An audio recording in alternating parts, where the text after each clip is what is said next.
Ens fa molta il·lusió que treballis amb nosaltres. Aquí tens el contracte. Contracte temporal, suposo. En aquesta empresa només fem contractes fixes amb alta a la Seguretat Social. I 40 hores setmanals, I si faig hores extres, les cobro? Per descomptat. I els festius paguem el doble. Ja això no és el per any.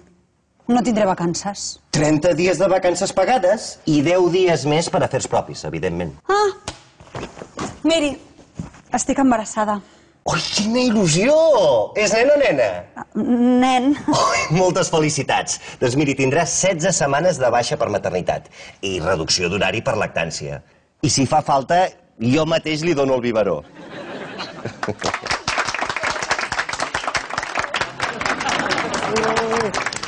Senyor Guilla, una pregunta. Jo és que em pensava que això era un museu d'història i no de ciència-ficció. A veure, així, més o menys, però així és com funcionaven els drets laborals dels treballadors a finals del segle XX. Sí, ho té. I això que hem vist aquí? Sí. No, això és un taller de xinesos. No, escolta, no barregi coses, home. Sí, escolti, i això que ha dit aquella noia abans de vacances pagades? Sí, vacances, sí.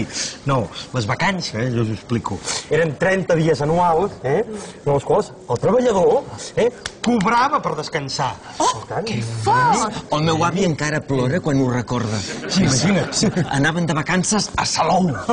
Però com és que es van acabar aquests drets? Sí, molt fort. Amb la gran crisi del 2010, els empresaris van dir que calia reduir els drets laborals.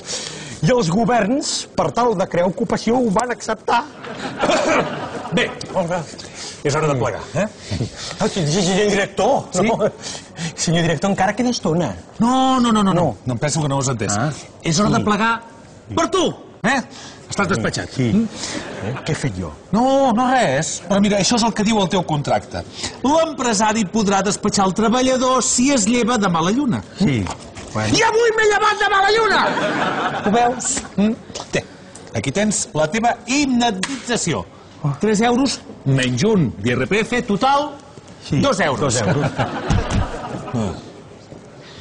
Perdoni, això de la seguretat social existia o és llegenda urbana?